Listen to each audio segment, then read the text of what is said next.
No क्यों हम पकड़े थे इसे उल्टा किए उसको अच्छे है दीदी का जो right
good evening good evening बच्चे लोग और कैसे हो सब लोग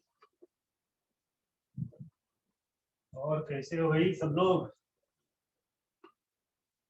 ठीक ठाक है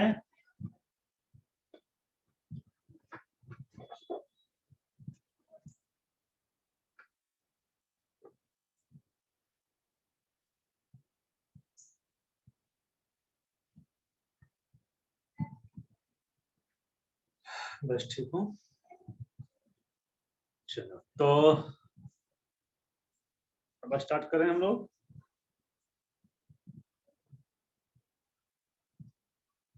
क्या ऑडियो वीडियो क्वालिटी ठीक है good evening audio video clear है थोड़ा बताना मुझे क्लियर है ओके चलो तो फिर स्टार्ट करते हैं हम लोग तो आज हम लोग पढ़ने जा रहे हैं डीएनए का सेकेंडरी स्ट्रक्चर है ना तो लास्ट क्लास में कल हमने प्राइमरी स्ट्रक्चर पढ़ा था डीएनए का आज हम लोग सेकेंडरी स्ट्रक्चर पढ़ने जा रहे हैं सेकेंडरी स्ट्रक्चर ऑफ डीएनए ठीक है तो हेडिंग देना प्यारे बच्चे secondary structure of DNA secondary structure of DNA ठीक है सेकेंडरी स्ट्रक्चर ऑफ डीएनए किसने दिया था तो secondary structure of DNA was proposed by Watson and Crick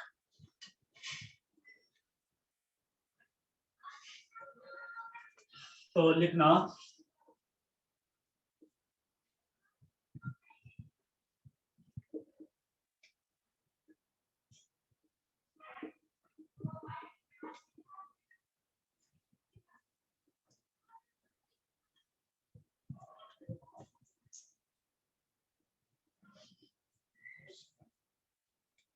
Watson and Crick. Okay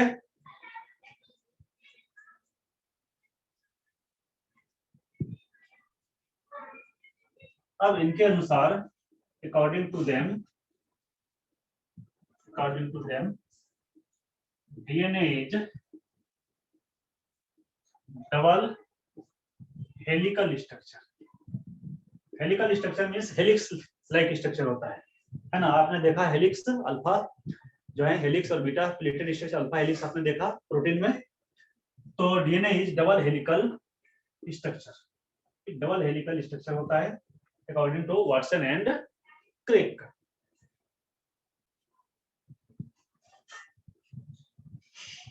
है ना. which is composed of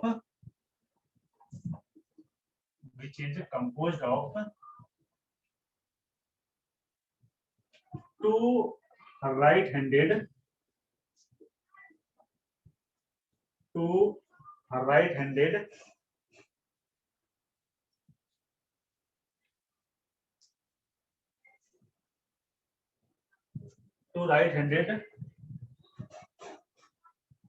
polynucleotide chain. Polynucleotide chains.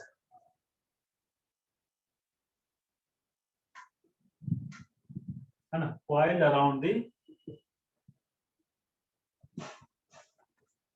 the same central axis.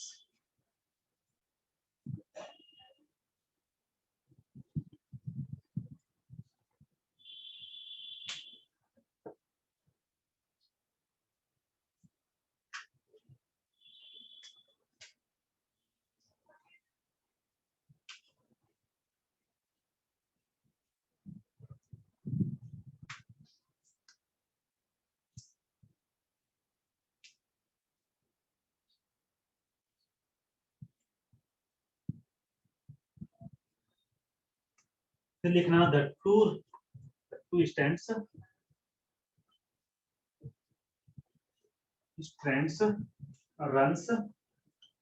run anti-parallel to each other. ये दोनों stand जो है एक दूसरे के anti parallel जो है करता है. पैरेलल करता है लेकिन एंटी मींस एक का टेल दूसरा का हेड.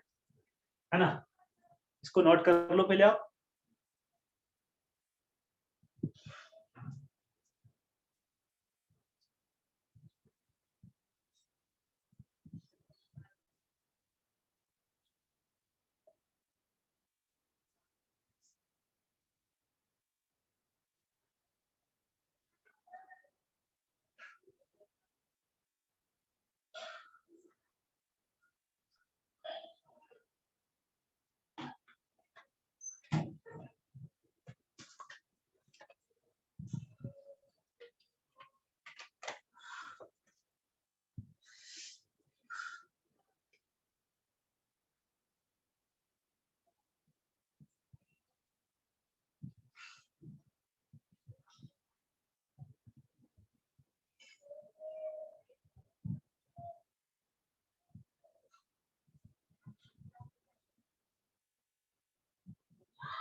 हो गया. हो जाए तो बोलना भाई.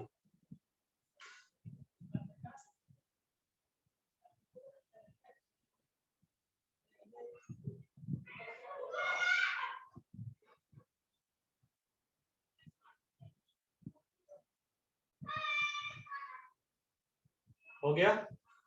ठीक है.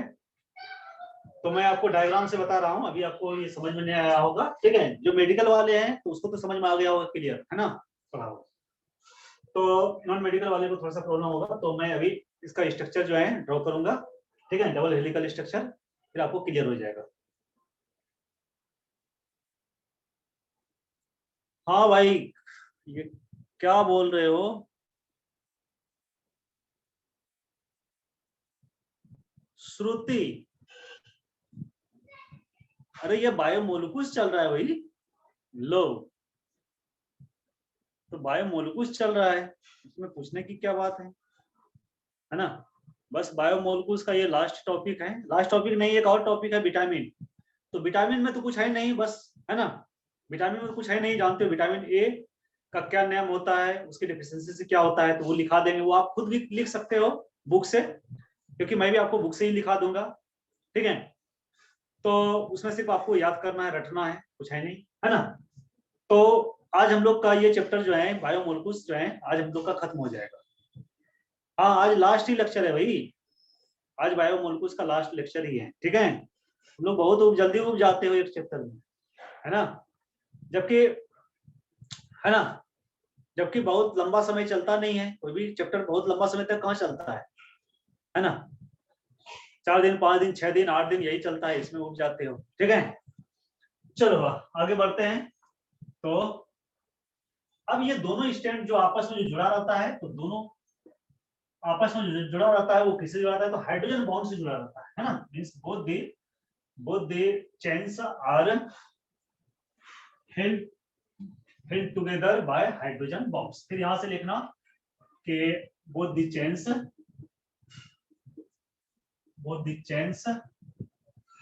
are held together by hydrogen bonds. तो दोनों जो है चेन्स हाइड्रोजन बॉन्ड से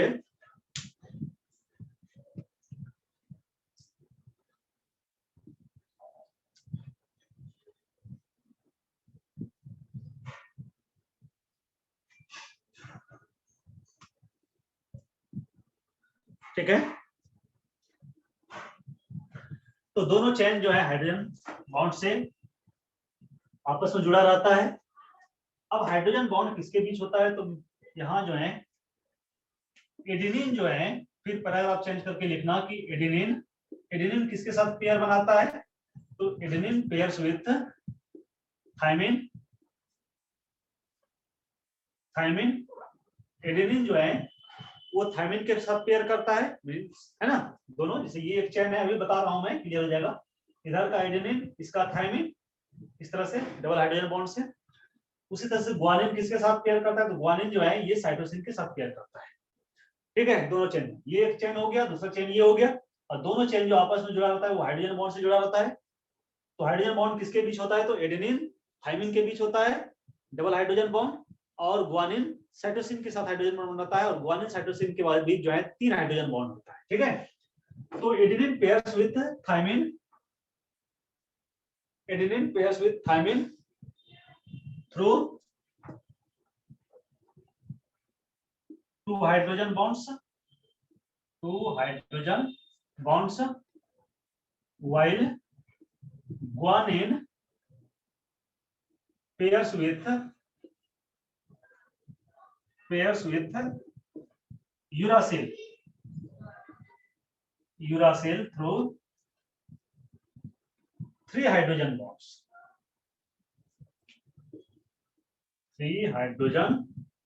बॉन्ड्स, ठीक है। तो ये हो गया।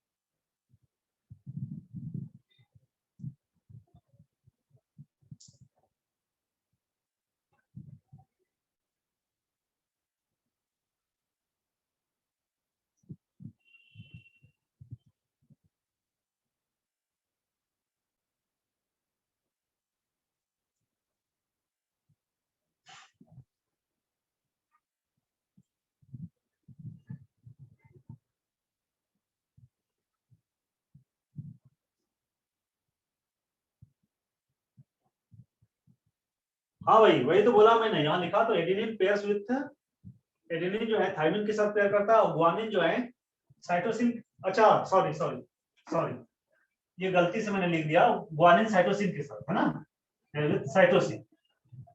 ठीक है, तो मैंने साइटोसिन ही बताया था, यहाँ गलती से मैंने यूरासिल लिख दिया था। ठीक है, वो आरएनए में होता है, तो adenine pairs with thymine through 2 hydrogen bonds, while guanine pairs with cytosine through 3 hydrogen bonds. Okay, चलो अब हम लोग देखते हैं इसकी विड्थ कितनी होती है, कितनी चौड़ाई होती है इसकी। तो the exterior width of the double helix is 20 to 22 angstrom.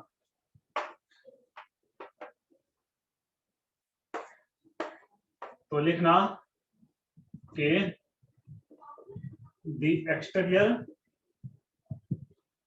width of DNA is about 20 to 22 angstrom. Angstrom इतना होता है इसकी चौड़ाई। और फिर लिखना दी डबल हेलिकल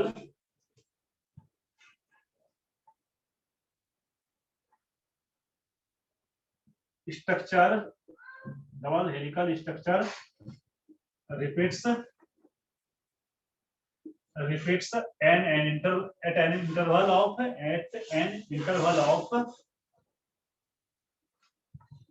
34 एंगस्ट्रॉम। मैं बता रहा हूं अभी, ठीक है, सारा बता रहा हूं, क्लियर हो जाएगा। ठीक है, मीन्स दो टर्न की जो बीच का जो डिस्टेंस होता है वो 34 एंगस्ट्रॉम होता है, और प्रत्येक टर्न में जो है 10 न्यूक्लियोटाइड्स होता है ना, and each turn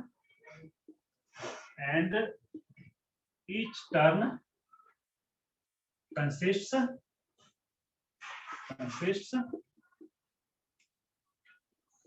10 nucleotides, 10 nucleotides. तो प्रत्येक जो है टर्न में जो है 10 न्यूक्लियोटाइड्स होता है।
हो गया?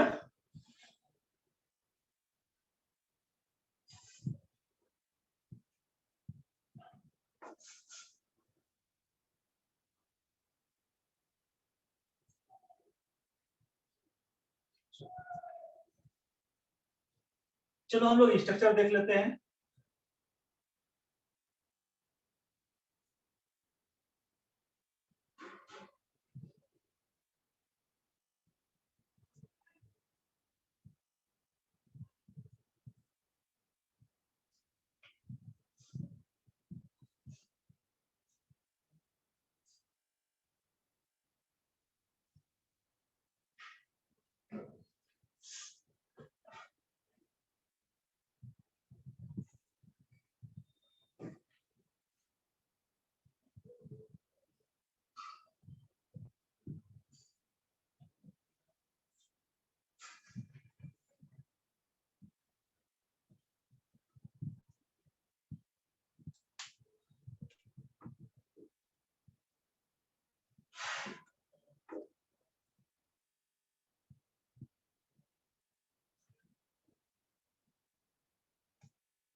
यहाँ बिल्कुल लाइन जो है एक दूसरे को क्रॉस नहीं करता है।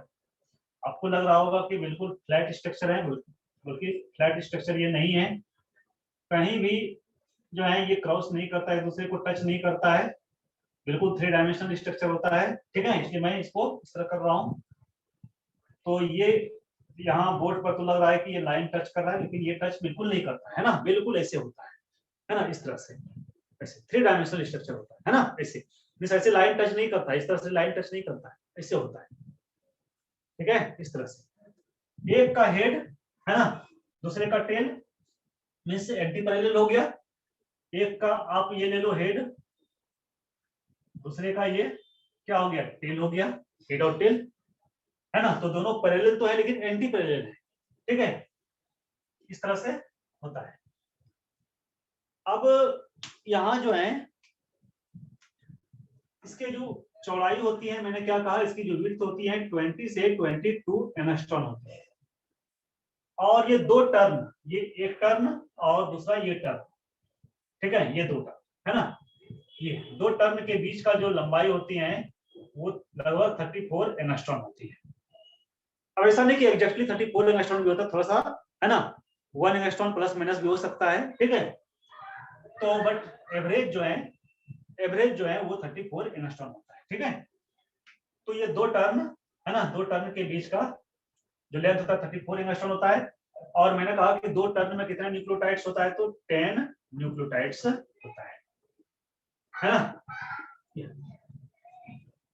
अब मैंने कहा कि ये दोनों चेन जो है आपस में जुड़ा होता है किससे, तो हाइड्रोजन बॉन्ड से। तो ये मान लेते हैं ये एडेनिन है, एडेनिन किससे, थाइमिन के साथ डबल हाइड्रोजन बॉन्ड से। गुआनिन साइटोसिन के साथ कितने हाइड्रोजन बॉन्ड से, ये है ना ट्रिपल हाइड्रोजन बॉन्ड से। तो ये तो हो गया बच्चे hydrogen bond, this is hydrogen bond है ना, हाइड्रोजन बॉन्ड। तो यहाँ जो है डबल हाइड्रोजन बॉन्ड हो गया एडेनिन थाइमिन के बीच, और गुआनिन साइटोसिन के बीच जो है ट्रिपल हाइड्रोजन बॉन्ड हो गया है ना। तो ये होता है स्ट्रक्चर डीएनए का। इसी को हम लोग कहते हैं डबल हेलिकल स्ट्रक्चर। दो स्ट्रैंड है और दोनों हेलिक्स लाइक स्ट्रक्चर बनाता है। ठीक है,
ठीक है, तो ये हो गया। तो डबल हेलिकल स्ट्रक्चर जो है, double helix structure of DNA जो वाटसन और क्रिक ने मिलकर दिया था। ठीक है,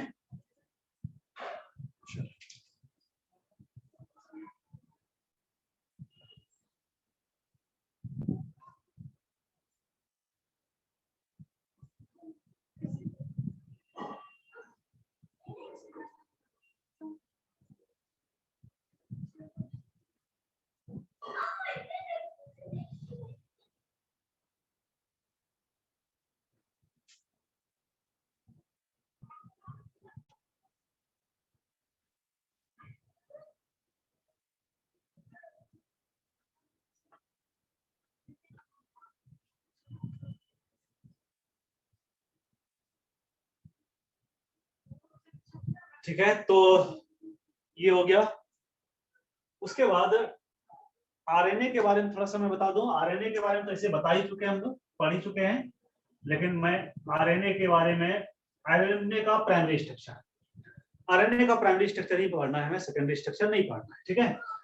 आरएनए का प्राइमरी स्ट्रक्चर, और प्राइमरी स्ट्रक्चर में, प्राइमरी स्ट्रक्चर क्या होता है, तो वही linear sequence of nucleotide is known as primary structure of DNA और RNA.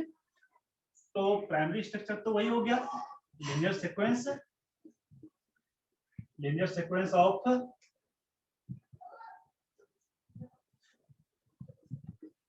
Polynucleotide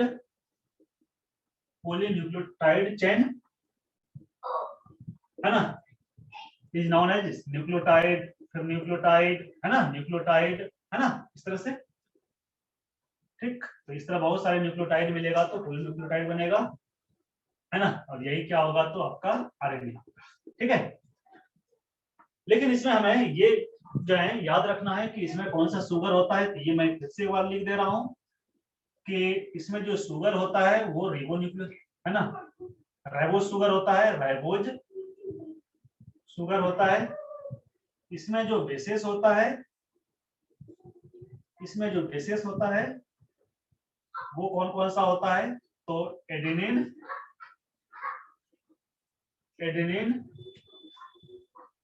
guanine, cytosine and uracil, ठीक है, ये होता है। अब कौन किसके साथ पेयर करता है, ये तो मैंने कल भी आपको बताया था। बाकी फॉस्फेट ग्रुप तो होता ही है ना, मैंने कहा था कि this group is for energy production. तो एनर्जी चाहिए तो वो कहां से मिलेगा, एनर्जी के लिए तो वो फॉस्फेट ग्रुप से ही मिलता है। इसी के हेल्प से एटीपी, एडीपी वगैरह बनता है, एडिनोसिन ट्राइफॉस्फेट, एडिनोसिन डाइफॉस्फेट, ये सब नहीं पढ़ना है, ठीक है।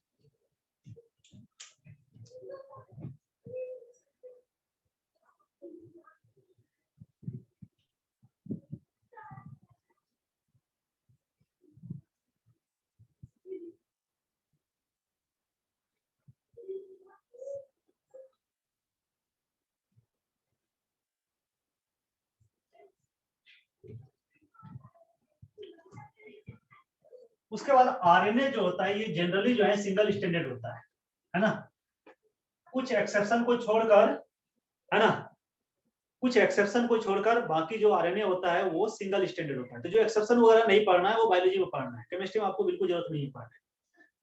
तो इट इज लिखना, it is generally single standard, ये सिंगल स्टैंडर्ड होता है। और इसका मोलिकुलर वेट जो होता है वो आरएनए डीएनए से कम होता है, means it is smaller than DNA, है ना, मींस इट इज स्मॉलर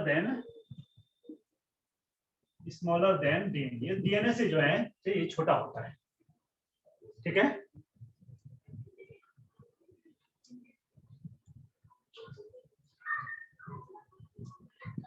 और इसका यूज कहां होता है, तो ये जो है इट इज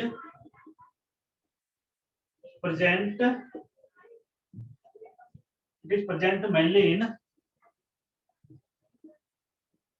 साइटोप्लाज्म, ज्यादा साइटोप्लाज्म में ही होता है ना। ये जो है ज्यादा साइटोप्लाज्म, डीएनए जो है वो न्यूक्लियस में होता है, ठीक है।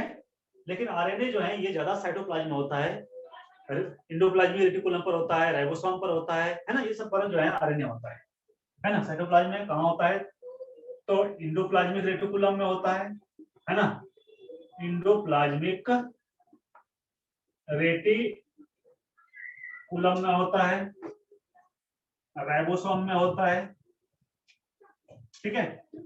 इसका यूज क्या होता है, तो इसका यूज प्रोटीन सिंथेसिस में होता है ना, means used in protein synthesis. Protein के सिंथेसिस में ये हेल्प करता है, हेल्प करता है क्या, बिना आरएनए का प्रोटीन का सिंथेसिस नहीं हो सकता है, ठीक है। तो ये चीज याद रखना थोड़ा सा आप, ठीक है, ये प्रोटीन सिंथेसिस। और डीएनए जो है वो होता है ट्रांसक्रिप्शन में, जिसमें डीएनए से डीएनए बनता है, ठीक है। डीएनए का जो है लिख देता हूं थोड़ा सा, डीएनए का यूज कहाँ होता है, तो ट्रांसक्रिप्शन।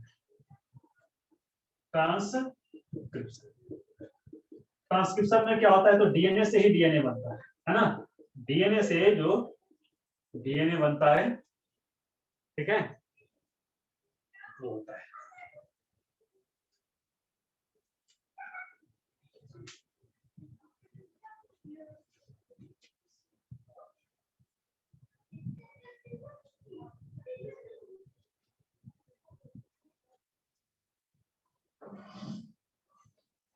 हाँ, ट्रांसक्रिप्शन, ट्रांसक्रिप्शन,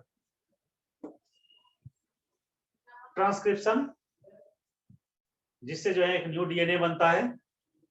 मीन्स कि आप जानते हो डीएनए एक जेनेटिक मटेरियल होता है ना। डीएनए क्या होता है, ये एक डीएनए क्या होता है, एक जेनेटिक मटेरियल होता है ना, जेनेटिक मटेरियल। नहीं, हम लोगों में जो पेरेंट्स का जो कैरेक्टर आता है वो कहां से आता है, डीएनए से ही आता है ना। डीएनए से डीएनए बनता है।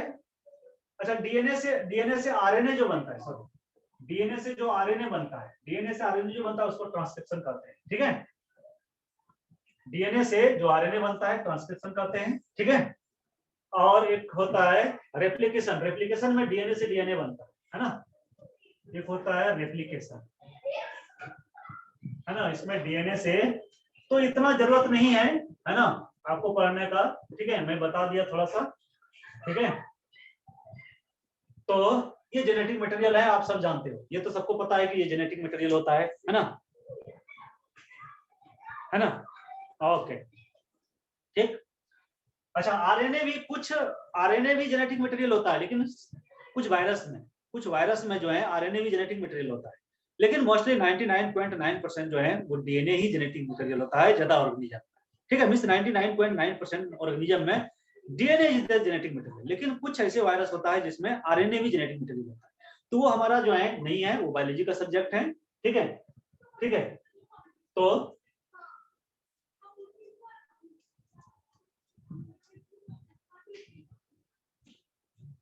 ये हो गया। अच्छा, अब यहाँ पेयरिंग कैसे होता है ये मैं थोड़ा सा बता दूं, क्योंकि ज्यादा इंपॉर्टेंट वो है, क्वेश्चन वहीं से पूछता है, ठीक है।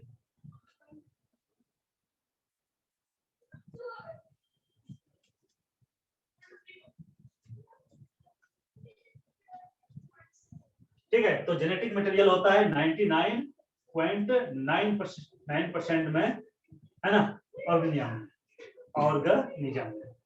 डीएनए इज जेनेटिक मटेरियल, ठीक।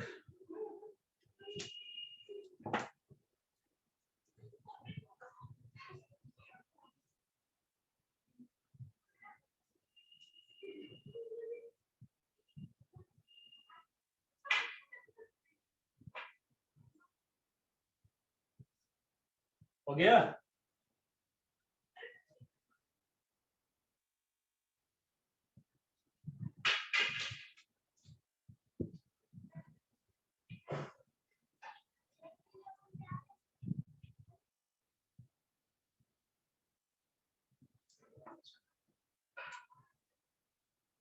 तो ये हो गया। अच्छा, इसमें एडेनिन जो है, एडेनिन ये पेयर्स करता है किसके साथ,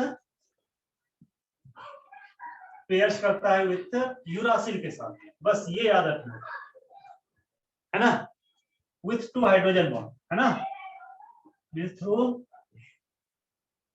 2 हाइड्रोजन बॉन्ड्स। और ग्वानिन जो है, ग्वानिन साइटोसिन के साथ पेयर करता है, like DNA pairs with cytosine, है ना, थ्रू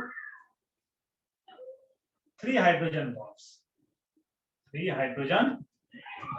ओके।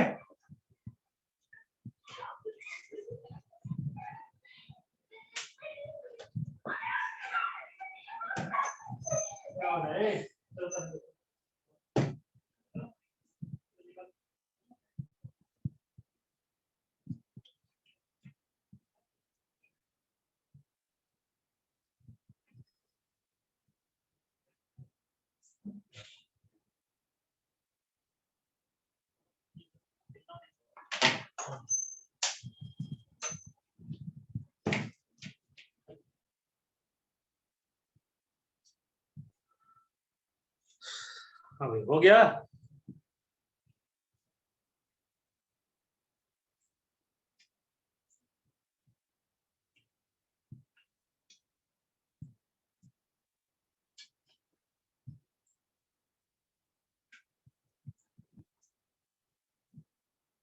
ओके, तो उसके बाद आरएनए के बारे में बहुत ज्यादा डिटेल हमें नहीं पढ़ना है। अच्छा, आरएनए में 3 टाइप का आरएनए होता है, एमआरएनए होता है, टीआरएनए होता है, रिबोसोमल आरएनए होता है। तो टीआरएनए सबसे स्मॉलेस्ट होता है आरएनए। मैसेंजर आरएनए, ये जो है मैसेंजर आरएनए जो है ये जेनेटिक मटेरियल होता है ना, इन सम वायरसेस। उसके बाद रिबोसोमल आरएनए जो है, स्पेशली रिबोसोमल आरएनए प्रोटीन के सिंथेसिस में जो है पार्टिसिपेट करता है ना, जो एंडोप्लाज्मिक रेटिकुलम पर होता है।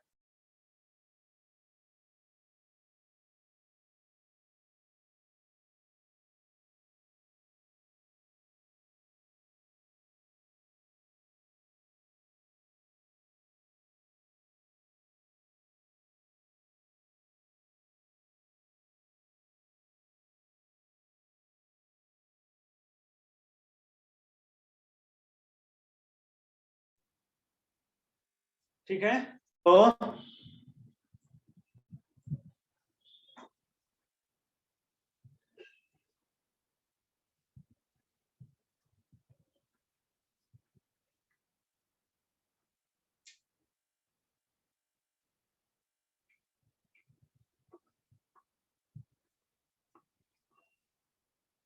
तो आरएनए भी जो है, आरएनए ये भी जो है 3 टाइप का होता है, एमआरएनए, एमआरएनए, आरआरएनए और टीआरएनए। ठीक है, टीआरएनए, मैसेंजर आरएनए, रिबोसोमल आरएनए और ट्रांसफर आरएनए। ये हो गया एम स्टैंड फॉर मैसेंजर, ये हो गया रिबोसोमल आरएनए जो स्पेशली प्रोटीन के सिंथेसिस में हेल्प करता है, और टीआरएनए इसको हम लोग कहते हैं ट्रांसफर। ये ट्रांसफर करता है, क्या ट्रांसफर करता है, तो ये क्या करता है, तो अमाइनो एसिड को ढो ढो के लाता है ना। अमाइनो एसिड को जो है ढो ढो के लाता है, पूरे सेल से जो है एक जगह कलेक्ट करता है, इकट्ठा करता है। ठीक है, ट्रांसफर आरएनए। डाउट क्लास कब लगेगी ये मैं तो नहीं बता सकता मानव, ये ऑफिस में ही बता सकता है। ठीक है, बाकी कुछ डाउट हो तो पूछ सकते हो क्लास स्टार्टिंग में। क्लास जब स्टार्ट होती है उस समय आप डाउट पूछ सकते हो, नो प्रॉब्लम, है ना। जो भी डाउट हो आप उस समय पूछ सकते हो, 5-10 मिनट में डाउट के लिए दे सकता हूं आपको, है ना। ठीक है, तो ठीक, पी ब्लॉक तो 1-2 क्लास बचा हुआ है भाई, मेडिकल वाले का बचा है, नॉन मेडिकल वाले का तो पी ब्लॉक हो चुका है ना, नॉन मेडिकल वाले का तो पी ब्लॉक हो चुका है ना।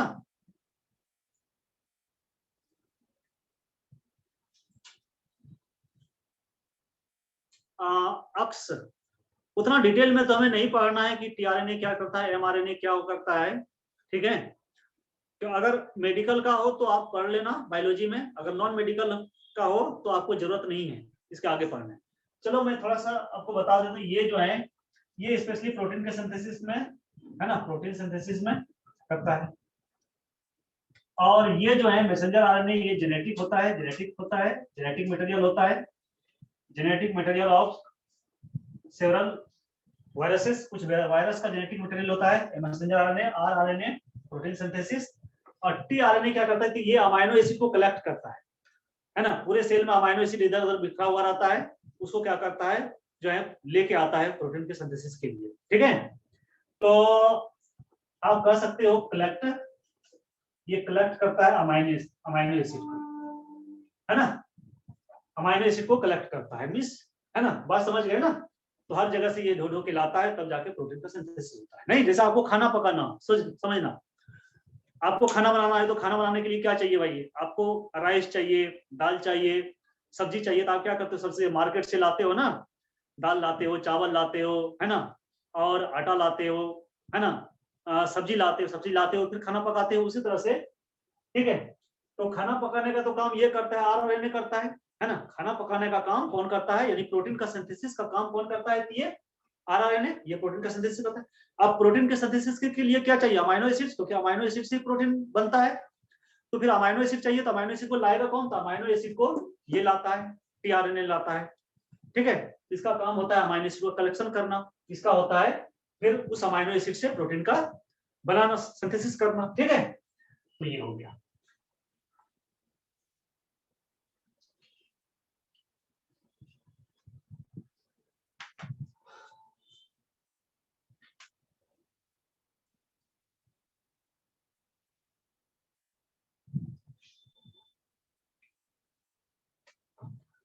हो गया।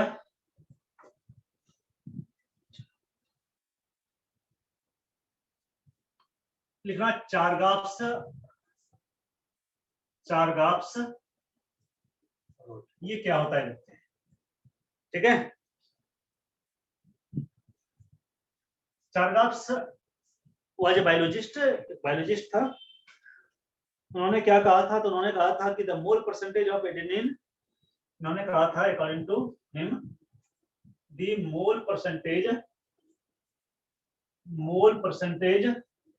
Of adenine is equal to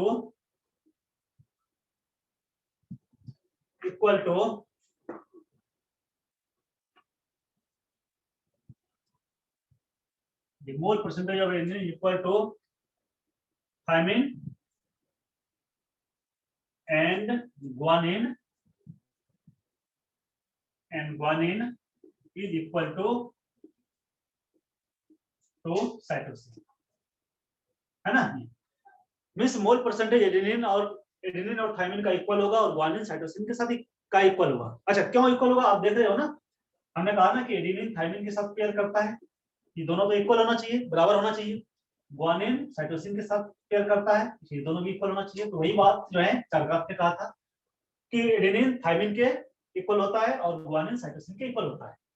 और एक फॉर्मूला दिया था उन्होंने, चारगाप्स रूल, चारगाप्स रेशियो क्या होता है? तो एडेनिन प्लस थायमिन, ये रेशियो होता है adenine plus thymine upon guanine plus cytosine.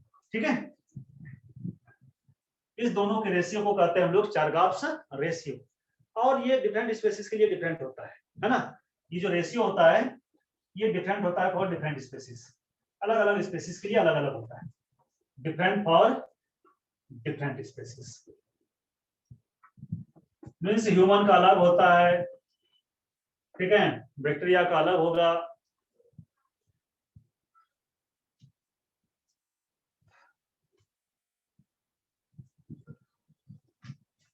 तो ये हो गया। ठीक है,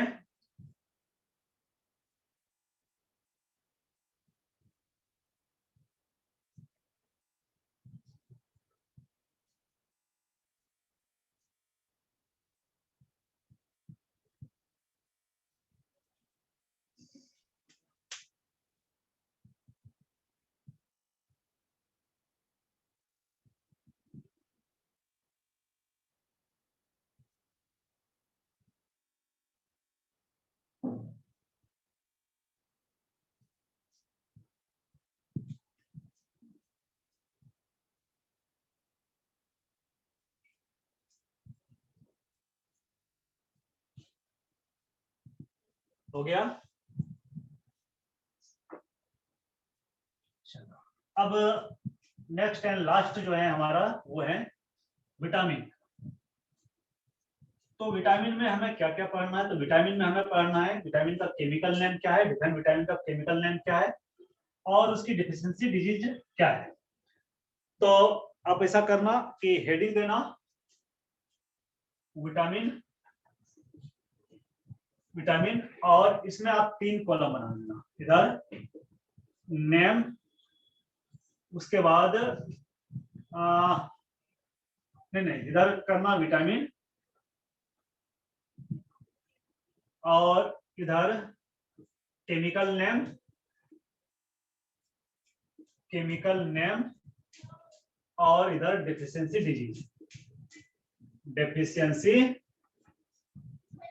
डिजीज। ठीक है, तो ये 3 कॉलम।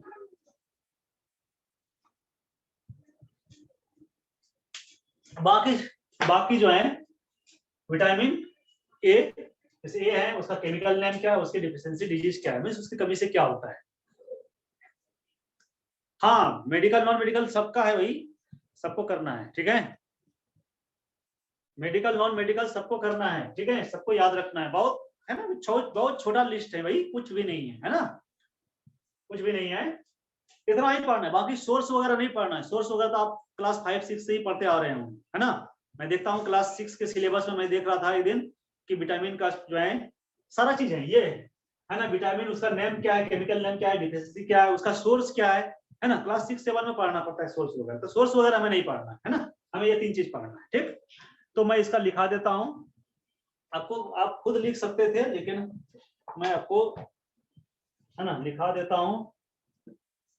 तो ये सब चीजें हमको भी याद नहीं रहता है। तो देखो सबसे पहले हम लोग बात करते हैं विटामिन B1 का।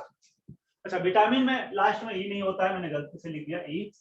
तो सबसे पहले विटामिन ए, ठीक है, ए। विटामिन ए का जो है केमिकल नेम क्या है, तो रेटिनॉल, इसका केमिकल नेम है रेटिनॉल। और इसकी डिफिशियंसी डिजीज क्या है तो आपको पता होगा, मीन्स सबको पता होगा, है ना, नाइट ब्लाइंडनेस। इसका जो डिफिशियंसी डिजीज है वो है नाइट ब्लाइंडनेस, ठीक है।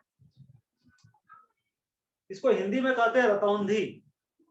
तुम लोग जानते हो कि नहीं जानते हो, रात है ना, दिखता नहीं है रात में, और रात में तो अंधेरा में किसी को नहीं दिखता है, बट लाइट में भी नहीं दिखता है, मीन्स आंख का ये आई प्रॉब्लम है, night blindness, this is I problem, है ना। बाकी ज्यादा डिटेल नॉलेज आप है ना चाहिए तो आप गूगल करके देख लेना क्या होता है नाइट ब्लाइंडनेस, बस आपको जरूरत नहीं है ये सब करने का, है ना, है ना। तो बस इतना ही आपको याद रखना है। विटामिन ए के बाद हम लोग देख लेते हैं विटामिन बी। बी में बहुत सारे विटामिन होता है, तो विटामिन B1 पहले देखते हैं। विटामिन B1 का जो नेम है वो है थायमिन, इसका नेम है थायमिन,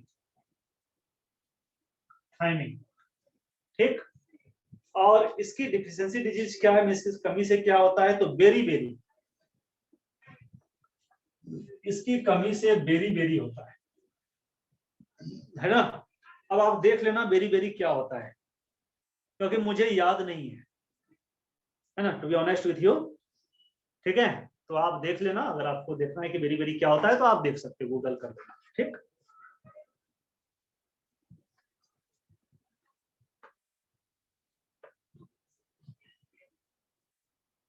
चलो विटामिन B1 हो गया, उसके बाद विटामिन B2।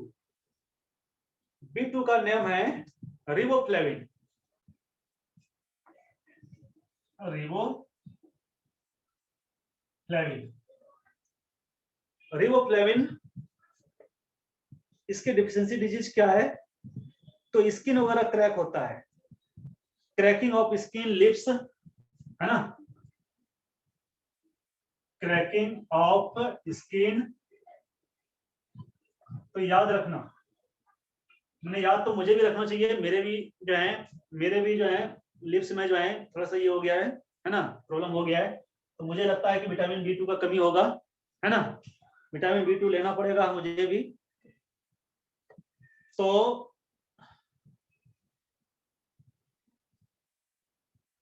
ये हो गया, उसके बाद फिर विटामिन B2 के बाद, विटामिन B2 के बाद B3 भी होता है, लेकिन इसमें विटामिन B3 नहीं दिया हुआ है। तो मैं 1 मिनट, 1 मिनट,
ठीक है, तो चलो आगे देखते हैं।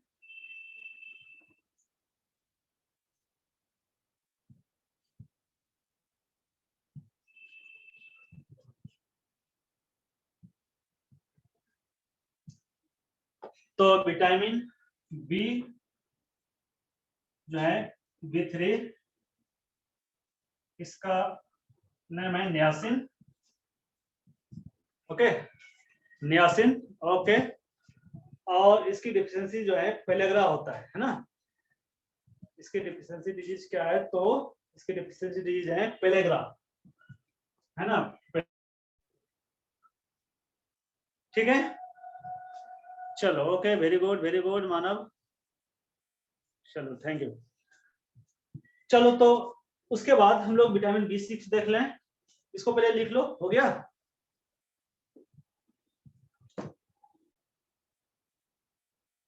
चलो वेरी गुड।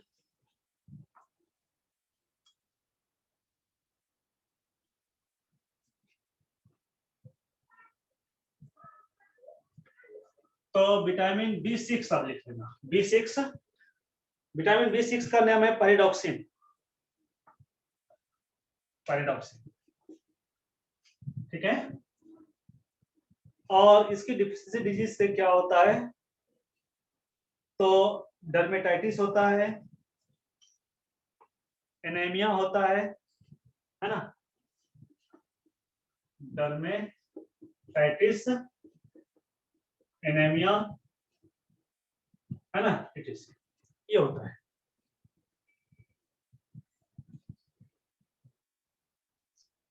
एक और लिखना, कन्वल्सन, कन्वल्सन। ठीक है,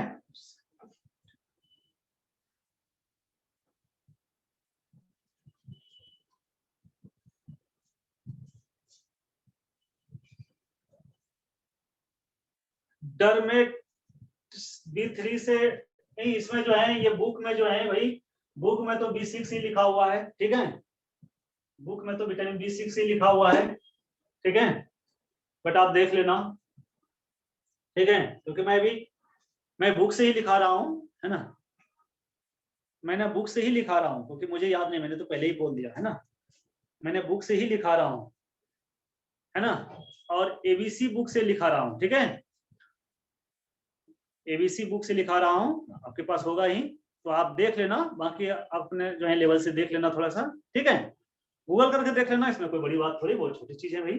ठीक है, चलो आगे देखते हैं। Vitamin B12, vitamin B12, vitamin B12 cyanocobalamin, इसका नाम है साइनोकोबालामिन।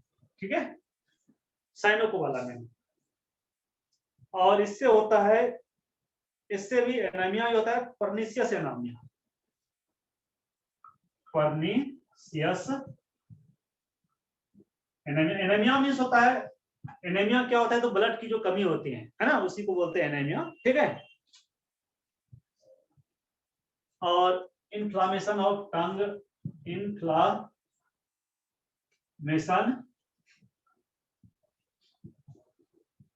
ऑफ टंग, है ना, इन्फ्लामेशन ऑफ टंग, तो ये हो गया। चलो नेक्स्ट आते हैं हम लोग सी का नाम है एस्कॉर्बिक एसिड, एस्कॉर्बिक एसिड। तो और इसकी डिफिशियंसी से क्या होता है, तो ये जो तो क्या कहते हो, आ, हमारा जो टीथ होता है ना, उसमें प्रॉब्लम हो जाती है थोड़ा विटामिन सी कम, तो स्कर्वी, SCURVEY, स्कर्वी, ये होता है।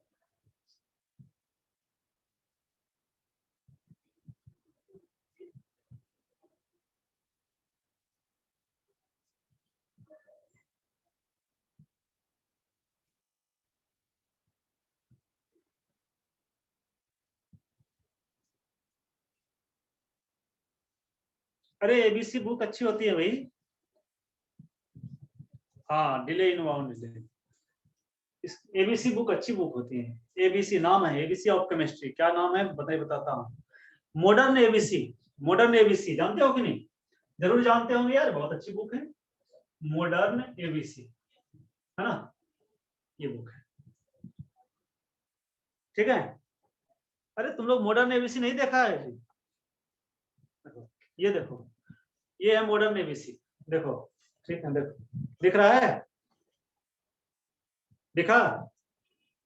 ये देखो, ये अब देखा? ठीक है। हाँ, तो इसका बुक, ठीक है, क्योंकि ये सब, ये विटामिन सब सारी बुक में नहीं देता है।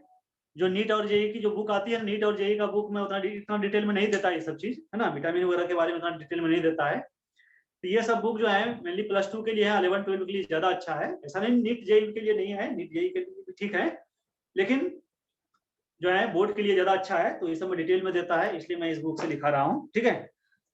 तो बाकी जेई वाले नीट वाले बुक में जो है इतना डिटेल में नहीं दिया जाता ये सब सारा चीज, है ना, इसका।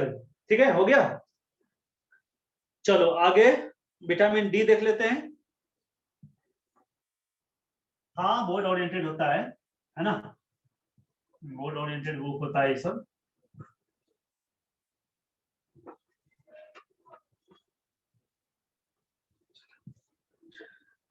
तो नेक्स्ट है विटामिन डी। डी, इसको हम लोग बोलते हैं कैल्सीफेरॉल, और इसके बारे में तो सबको पता होगा, है ना। इसकी इसकी डेफिशिएंसी से जो है बोन्स वगैरह जो है कमजोर हो जाता है ना। तो है ना, RICKET, रिकेट्स, ये होता है। ठीक। उसके बाद विटामिन ई, इसको हम लोग बोलते हैं टोकोफेरॉल, टोकोफेरॉल। अच्छा, ये सेक्सुअल प्रॉब्लम होता है इससे, है ना, इसकी डेफिशिएंसी से सेक्सुअल प्रॉब्लम होता है ना, means sexual problem means reproduction सब में थोड़ा प्रॉब्लम होता है, रिप्रोडक्शन सब में, है ना, विटामिन ई से। ठीक है, चलो ओके। और एक लास्ट है, और के, विटामिन के, इसको हम लोग, इसका नाम है थाइलोक्विनोन, थाइलोक्विनोन। अच्छा, इससे क्या होता है ना, इसकी कमी से जो है ना, जो है ब्लड का क्लॉटिंग नहीं होता है। मीन्स ब्लड का क्लॉटिंग मीन्स क्या, अगर कहीं जो है कट जाए या चोट लग जाए तो ब्लड जल्दी बंद नहीं होता है, अगर विटामिन के का कमी है अगर शरीर में, है ना। तो इसको हम लोग क्या कहते हैं, तो इसको हम लोग कहते हैं, उसको हम लोग कहते हैं हेमोरेज,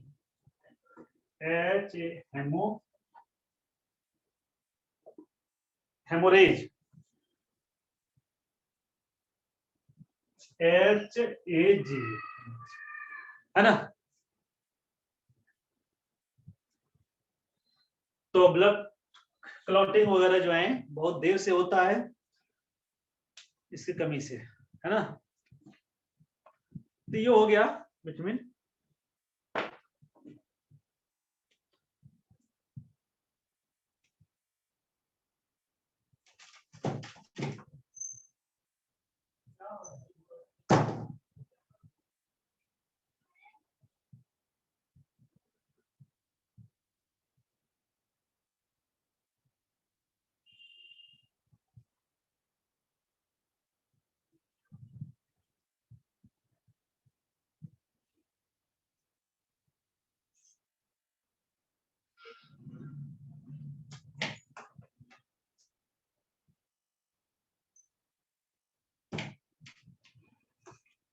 हाँ भाई, हो गया।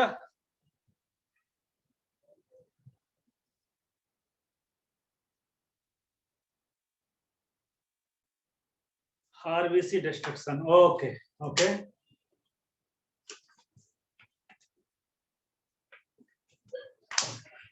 ठीक है, तो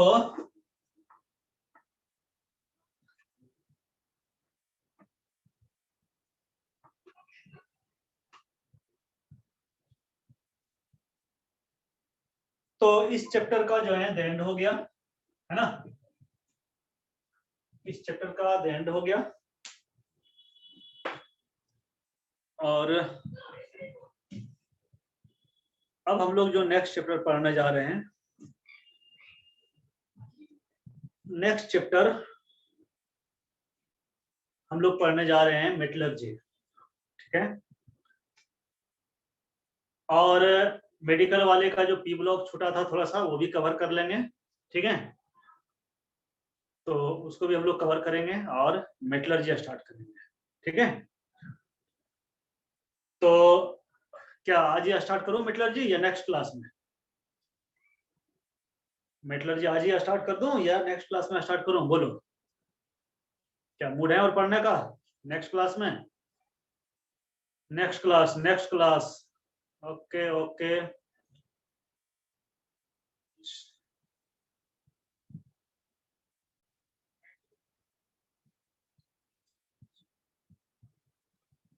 हाँ जी, रिपोर्ट रिकॉर्डिंग जो है अपलोड कर देंगे, ठीक है। चलो ठीक है, तो फिर छोड़ो तब, आज क्या, तो नेक्स्ट क्लास में ही करेंगे हम लोग, है ना।